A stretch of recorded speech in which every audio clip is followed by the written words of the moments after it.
Gloire à Dieu au plus haut dans les cieux. Béni soit celui qui siège sur son trône éternel. Le Père de gloire, le Père éternel. Le Dieu qui nous a rachetés par le sacrifice de son Fils Jésus-Christ sur la croix. Nous bénissons le nom de notre Seigneur et Sauveur Jésus-Christ. Et nous bénissons le nom du Saint-Esprit, l'Esprit de vérité qui nous a été donné, le consolateur par excellence, celui qui nous enseigne toutes choses, celui qui nous guide, qui nous dirige, qui nous assiste, notre boussole. Et je bénis Dieu pour sa sainte parole, laquelle parole m'instruit, laquelle parole me nourrit, laquelle parole me fait croître, laquelle parole est une lampe à mes pieds. Et je ne me suis jamais perdu, je ne me suis jamais trompé de chemin. Parce que Jésus-Christ lui-même est le chemin, la vérité et la vie. Que Dieu qui est Père, qui est Fils, qui est Saint-Esprit soit béni maintenant et pour toujours. Bien-aimés, je vous salue dans le précieux et glorieux nom de notre Seigneur Jésus-Christ. Dieu est merveilleux et aujourd'hui encore, il nous donne l'occasion de nous retrouver. Pas que nous soyons bons, que nous soyons meilleurs que ceux qui sont dans les hôpitaux ou même pire ceux qui sont dans les cimetières, mais parce qu'il a un but avec nous. Il a un travail à finir avec nous. Il a une œuvre à faire avec nous. Et si vous êtes connecté à cette série d'enseignements, certainement Dieu a préparé quelque chose de merveilleux pour vous. Merci pour votre attention, merci pour votre fidélité. Vous êtes si nombreux à nous suivre chaque semaine. Et vous êtes si nombreux à nous partager des témoignages de transformation de vie, des témoignages de changement de situation, des changements de position, des témoignages de déclics qui ont eu lieu à travers cette série d'enseignements. C'est pourquoi je voudrais une fois de plus que nous puissions célébrer le Saint-Esprit du Dieu vivant, parce que c'est lui qui nous éclaire. Comment est-ce que nous, humains, on peut connaître les besoins des autres humains? Il n'y a que Dieu qui connaisse le besoin des hommes. Hommes avec grand H, genre masculin, genre féminin. C'est Dieu qui sait ce qui est à dispenser comme enseignement. Dieu connaît les saisons et pour chaque saison, Dieu sait quel est le type d'outil qu'il faut pour son peuple, quel est le type d'équipement qu'il faut pour son peuple. Alléluia.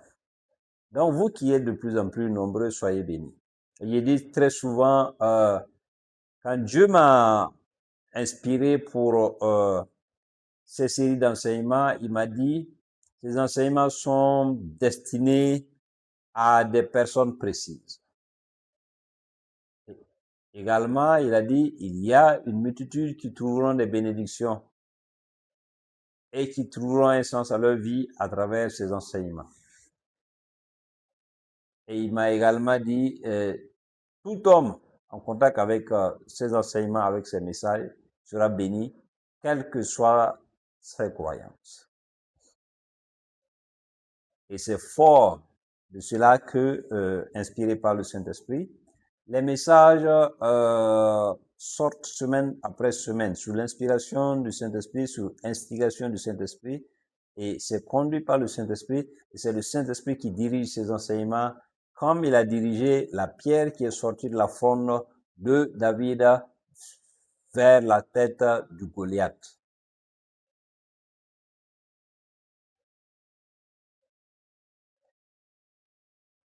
Donc la série d'enseignements intitulée Accomplir, cela fait un bout de temps que nous nous entretenons à travers cette série d'enseignements et particulièrement le thème Accomplir ses jours qui nous a intéressés depuis maintenant quelques semaines, plus de 10 à 15 semaines. Et quand j'entends les témoignages, les partages de témoignages, je dis que toute la gloire soit à Dieu et à Dieu seul. Il y en a qui disent que pour eux, ils pensaient que leur vie était finie, mais grâce à ces enseignements, grâce à la prière, ils ont vu que Leur vie qui était comme un rouleau déchiché a maintenant vie et a reverdi, s'il peut le dire ainsi, et ils vivent maintenant une vie qui a un sens. Et à travers les sous-thèmes que nous avons traités semaine après semaine, certains disent que c'est comme si c'était leur vie qui était examinée de fond en comble.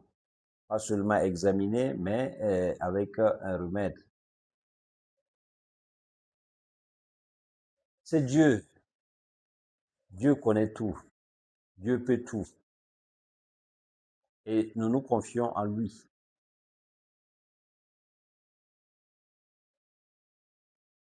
Et aujourd'hui encore, nous nous retrouvons toujours dans la même série Accomplir. Le thème Accomplir ses jours et le sous-thème que nous allons voir aujourd'hui, c'est gagner 3 vies en une. Alléluia. C'est-à-dire qu'en une vie, vous allez gagner 3. Bon, genre une espèce de all-in-one, tout en un. Et là, on va dire tout en une. Alors, quelles sont ces vies-là? 3 vies en une vie.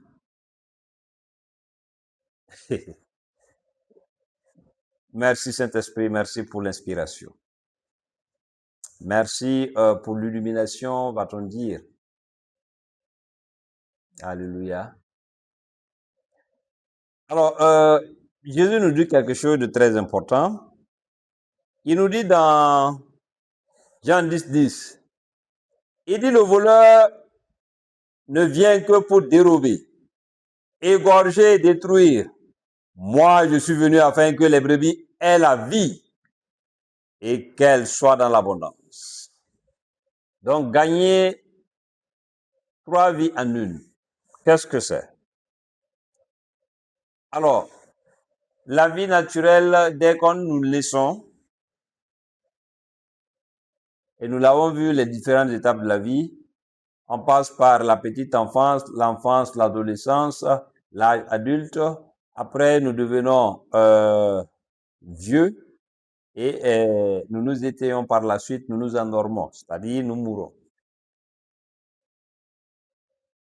C'est donc dit que la vie en elle-même a différentes étapes.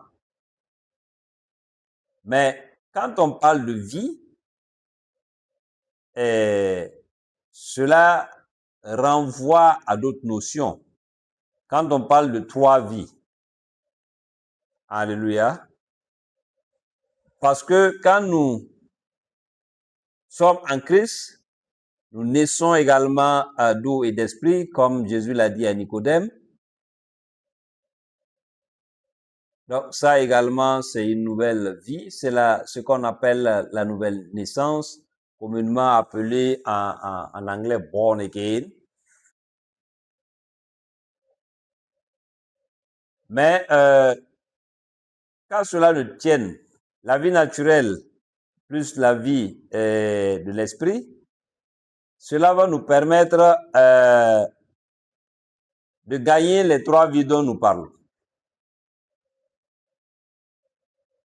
Il s'agit premièrement de la vie abondante, ensuite de la vie transcendante et enfin de la vie éternelle.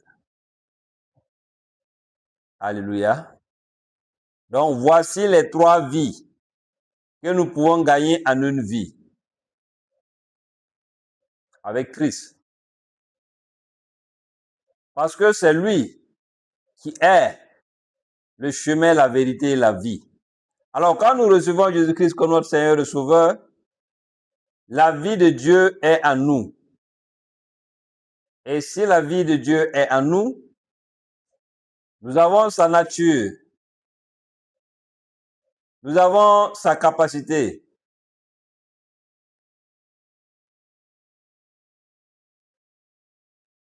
Donc la vie de Dieu est en nous, nous avons sa nature, nous avons sa capacité. Et si cette vie de Dieu est en nous,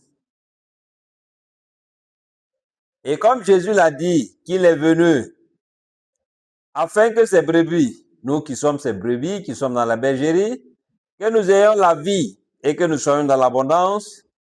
Cela veut dire que la première vie que nous devons avoir dans notre vie est naturelle et notre vie en Christ, c'est que nous menons une vie abondante ou une vie dans l'abondance, comme vous voulez. Qu'est-ce que cela veut dire? Ça veut dire une abondance en termes de bonne santé. C'est-à-dire que nous sommes en bonne santé en Christ. La bonne santé en Christ, ça ne veut pas dire l'absence de maladie. La maladie vient, mais la maladie repart. La maladie vient, mais la maladie n'a aucune capacité de nuisance, de destruction.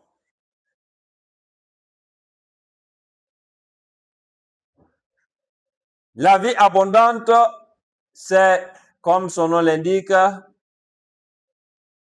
une vie où il y a un sens. Et nous l'avons vu à travers les enseignements précédents, c'est-à-dire que vous savez là où vous allez, et en ce moment, ça devient clair, limpide, votre marche vers un but, vers une destination, vers une finalité, vers l'accomplissement d'une destinée.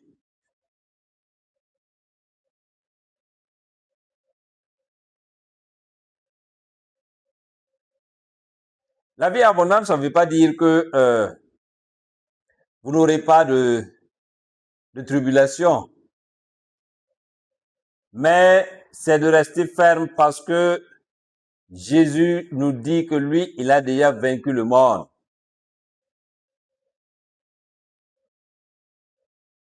Donc, pour gagner cette vie abondante, elle ne se trouve qu'en Christ.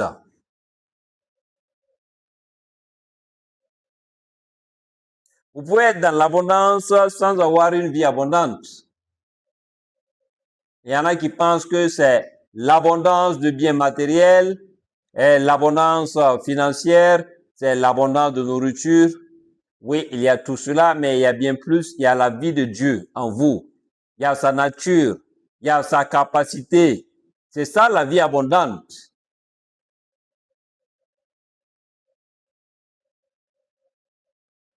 Et c'est cette vie abondante qui crée l'impact. L'impact sur la vie des autres. Et c'est avec cette vie abondante que vous pouvez amener la volonté de Dieu à se faire sur la terre. C'est avec cette vie abondante que vous pouvez expandre le royaume des cieux, le royaume de Dieu.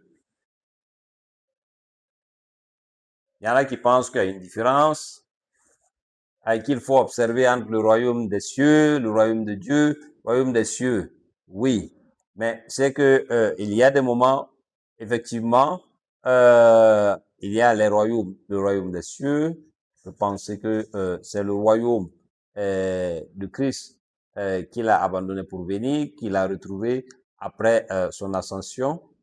Et le royaume de Dieu, c'est le royaume qu'il est venu établir sur terre. Mais il y a des moments où ces deux royaumes sont interchangeables.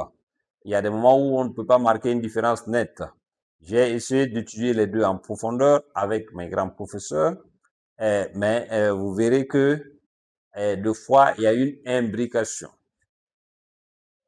Alléluia.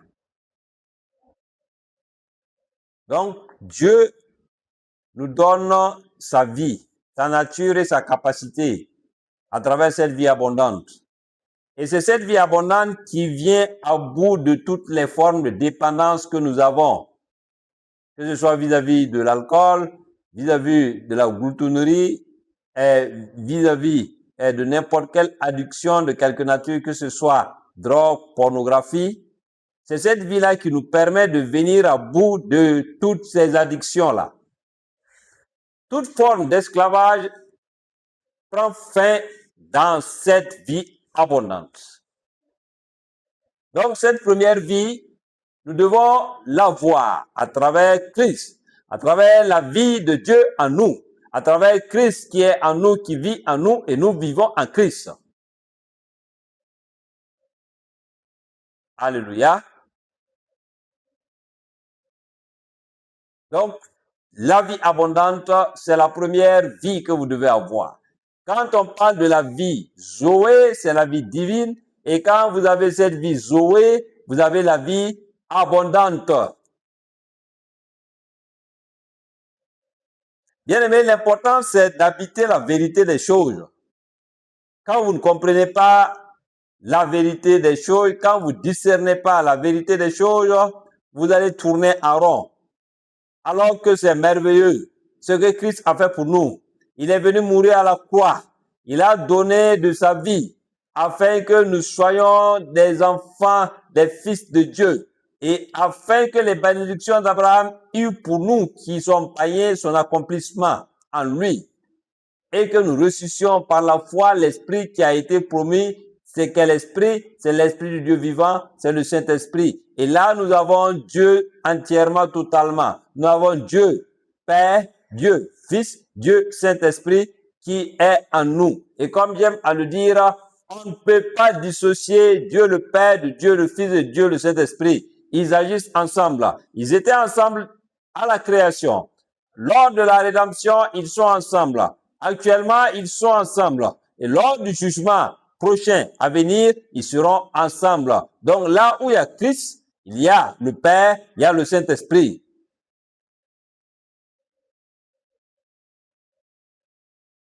Donc la vie abondante en Christ,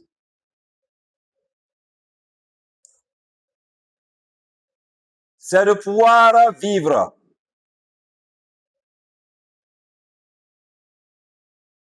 la vie pour laquelle Dieu vous a créé. Il y en a qui vivent à 100 000 lieues de là où devraient être. Même en termes de situation géographique, je le dis souvent, il y a les terres de destinée. Il y en a qui sont allés à l'aventure alors que Dieu ne les a pas appelés là-bas.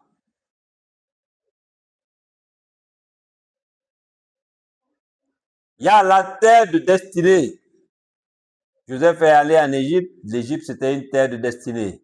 Et Dieu l'a envoyé comme précurseur pour préparer un pays qui était la première puissance économique et militaire d'antan, de ce temps, à recevoir une famille composée d'un patriarche et de 70 personnes et qui est devenue une multitude de personnes, qui est devenue une nation que Dieu a choisie et qui est devenue la nation élue, le peuple élu, qui est devenu le premier fils de Dieu, Israël. Donc, l'Égypte était la terre de destinée de Joseph. Vous avez certains prophètes exiliques qui se sont retrouvés dans des pays de servitude, puisqu'ils ont été amenés captifs. Ils y ont été amenés captifs, mais ils ont exercé leur ministère et ils ont accompli les plans et les desseins de Dieu. Je prends simplement Daniel comme exemple. Daniel qui était à Babylone comme un des captifs de Juda. Et à rappel, quand Dieu a fait sortir son peuple d'Égypte, le peuple a erré 40 ans dans le désert à cause de leur incrédulité. Le peuple était plus attaché au miracle que Dieu. Alors, toute cette génération d'incrédules, tous ceux qui étaient en âge de porter les armes, Dieu les a fait mourir dans le désert, excepté Caleb, fils de Jéphuné, et Josué, fils de Nun. Et c'est Josué qui a pris la suite de Moïse, parce que Moïse lui-même, il est mort. Et dans le désert, Moïse est mort. Son frère Aaron, le premier souverain sacrificateur établi par Dieu, est mort. Et sa sœur Myriam, qui l'avait sauvé des eaux, elle-même, elle est décédée, ainsi que toute cette génération. Ils sont tous morts dans le désert à cause de leur incrédulité. Alors, quand ils sont arrivés à la terre promise, avec Josué à leur tête, Josué était le conducteur du peuple, et c'est lui qui a amené le peuple à prendre possession de la terre promise. Mais par la suite, après la mort de Josué, il y eut des juges, dont le premier était Othniel. Et à la suite d'Othniel, il y a eu toute une série de juges, jusqu'à ce que le peuple rassemblé, les Israélites, aillent voir celui-là même qui était à la fois juge, prophète, sacrificateur, il s'appelait Samuel. Et ils ont dit à Samuel, nous voulons un roi comme les autres peuples, parce que toi tu es vieux et tes enfants ne suivent pas tes voies. C'est l'une des raisons pour lesquelles le peuple d'Israël est allé voir Samuel pour demander un roi, parce que ses enfants, ses fils, ne suivaient pas la voie de Samuel. Tout comme les fils du souverain sacrificateur Élie ne suivaient pas la voie, n'observaient pas les prescriptions de Dieu. C'est des gens qui bafouaient le sacrifice et même la fonction de sacrificateur. Hophni et Phineas.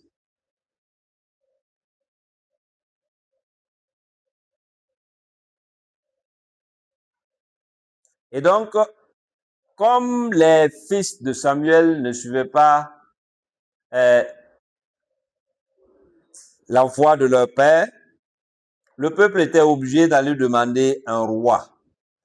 Et Samuel a porté leur requête devant le Dieu de toute la terre. Et le Dieu de toute la terre a dit, ben écoute, c'est pas toi qui rejette, c'est moi qui rejette, alors que j'étais leur Dieu, j'étais leur conducteur, j'étais leur roi. Ils me rejettent et ils demandent un roi. Alors tu vas établir sur eux un roi. Et le premier roi fut Saül de la tribu de Benjamin. Et à la suite de Saül, il y a eu le plus grand de tous les rois de la terre, David, fils d'Isaïe ou Jéphé. Jéphé ou Isaïe, c'est la même personne, c'est en fonction de certaines traductions de la Bible.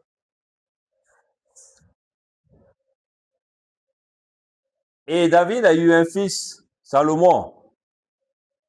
Salomon qui est monté sur le trône du vivant même de David, face au comportement de Salomon, qui a entre-temps abandonné le Dieu de son père David et s'était tourné vers d'autres dieux parce que les femmes ont détourné son cœur du seul et unique vrai Dieu et il a rendu des cultes à d'autres dieux. Dieu a dit qu'il va déchirer le royaume, il va donner 10 parts à un qui est dans sa maison, qui sera son concurrent, Jéroboam, et il va juste laisser 2 tribus, qui est la tribu de Benjamin et de Juda. Donc, voici donc la séparation, le schisme. Donc, il y a eu le royaume d'Israël, donc les 10 tribus, et le royaume de Juda. Donc, le royaume du nord, Israël, avait pour capitale Samarie. Et le royaume du sud avait pour capitale, le royaume de Juda avait pour capitale Jérusalem. Et c'est le royaume du sud qui a été amené en captivité à Babylone, tandis que le royaume du nord, Israël, a été amené en captivité en Assyrie. Et ce royaume du nord ne s'est plus jamais reconstitué. Alléluia. Alors que le royaume du sud, Juda est revenu, ils ont rebâti les murailles de Jérusalem avec les Néhémie, les Esdras, les Zérubabel. Et c'est eux qui ont rebâti également le temple.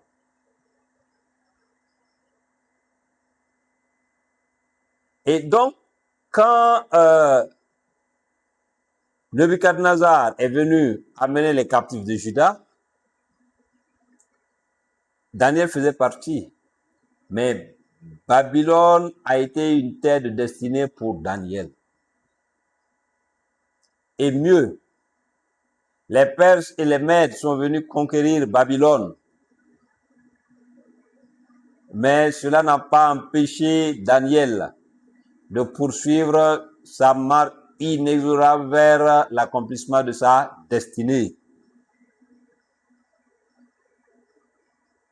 Parce que Daniel avait une position quasiment de premier ministre sous Nabucodonosor, sous Belshazzar, sous Darius le Perse. C'était un homme très respecté, un homme très considéré.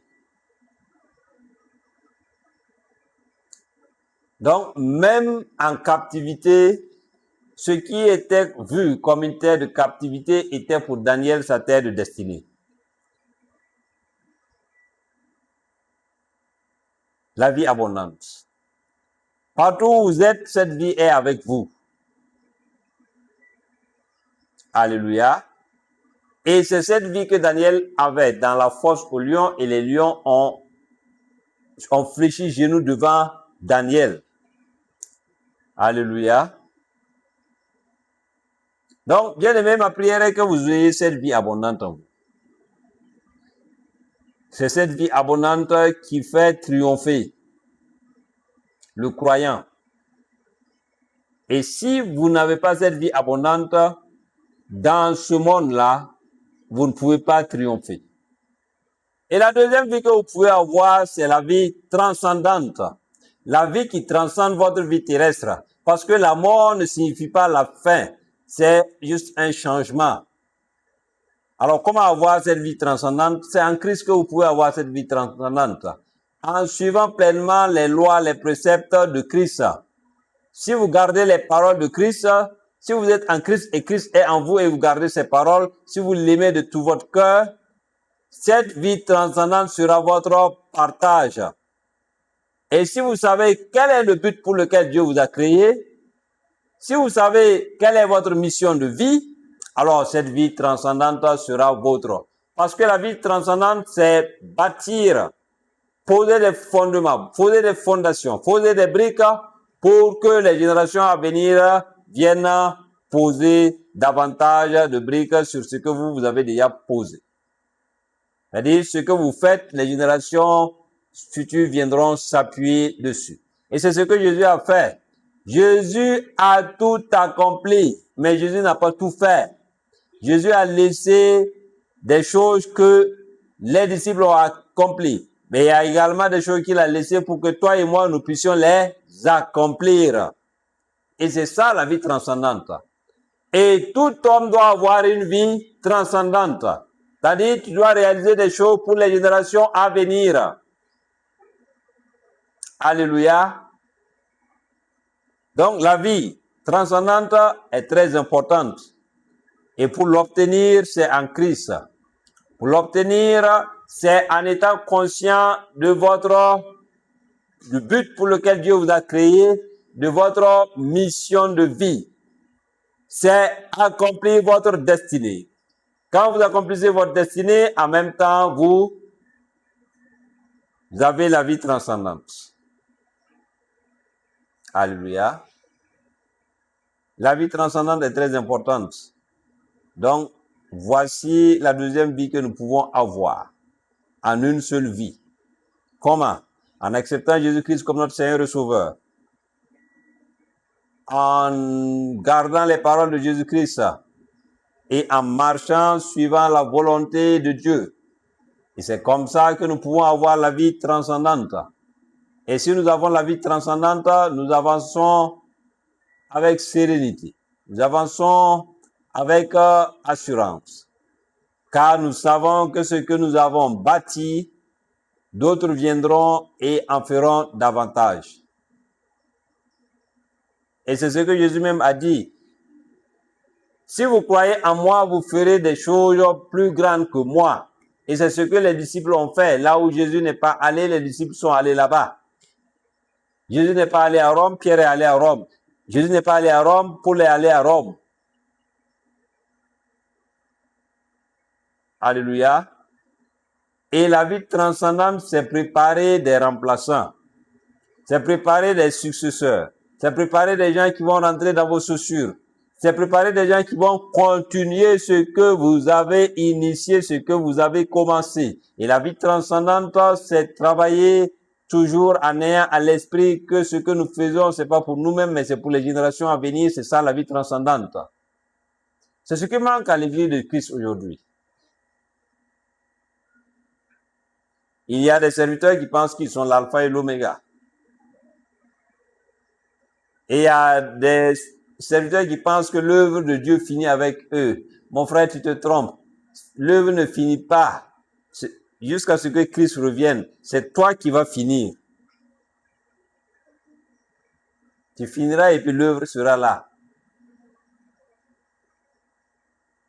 Donc, bien aimé, si nous voulons avoir la vie transcendante, c'est en Christ et en Christ seul.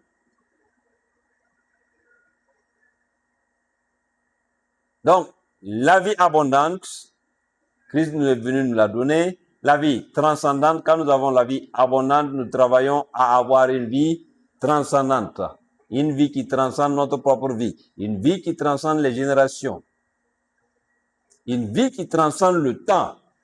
C'est ça la vie transcendante. Et la troisième vie, c'est la vie éternelle. Une vie n'a de sens que si elle est éternelle. Et l'éternité, c'est ce que Christ est venu nous donner, la vie éternelle. Et l'éternité, ce n'est pas un temps sans fin, c'est la fin des temps. Alléluia. Et nous sommes déjà dans l'éternité parce que le royaume est là.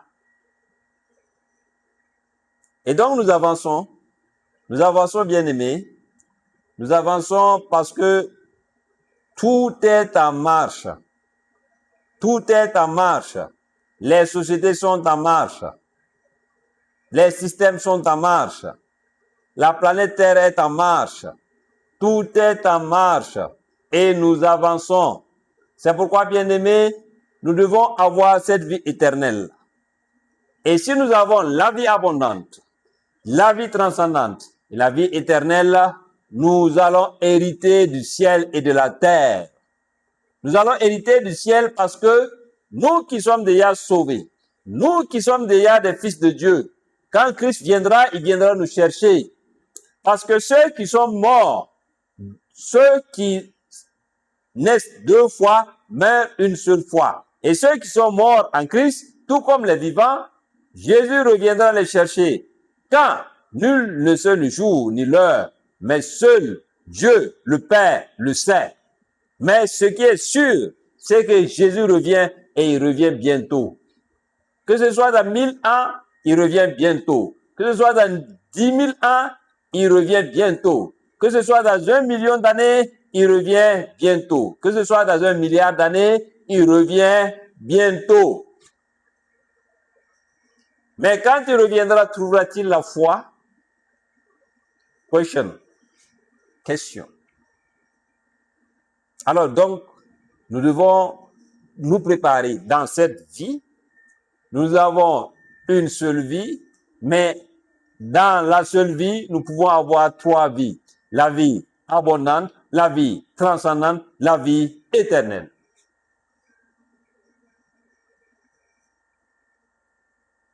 Alléluia. Donc, quand Christ reviendra, il va venir nous enlever. Il va paraître dans les nuées, c'est la parousie. Et ceux qui sont morts en Christ vont ressusciter premièrement. Et ensuite, ceux qui ne seront pas morts, ils vont se lever et en un instant, ils vont changer de corps. Ils vont revêtir un corps incorruptible. Et c'est ce même corps que Christ a revêtu et est monté au ciel.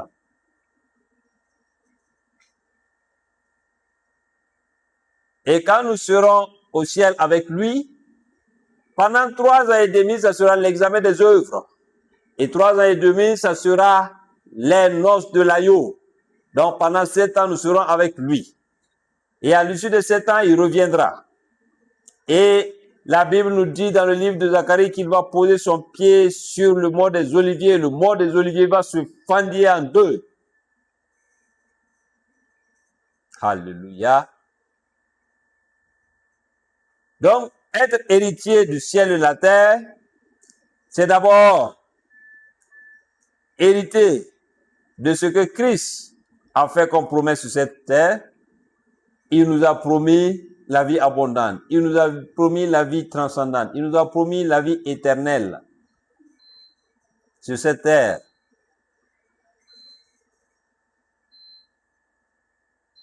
Et il nous a promis d'être avec lui partout où il sera. Bien-aimés, gardez ce message à cœur et que ce message vous fasse du bien. Et travaillez à acquérir, à gagner les 3 vies dans la seule vie. Alléluia. Je dis souvent, le chemin du ciel se trouve sur la terre. C'est pendant que nous sommes sur la terre que nous devons chercher notre chemin vers le ciel.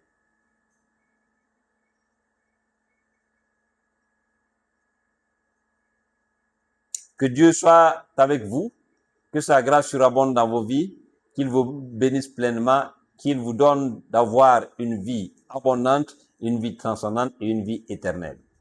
Qu'à partir de maintenant, Dieu change radicalement votre vie et fasse de vous un miracle. Que vous-même vous soyez un miracle, que vous-même vous soyez un homme, une femme qui vivra pleinement une vie épanouie, qui vivra pleinement une vie qui contiendra en elle les 3 vies.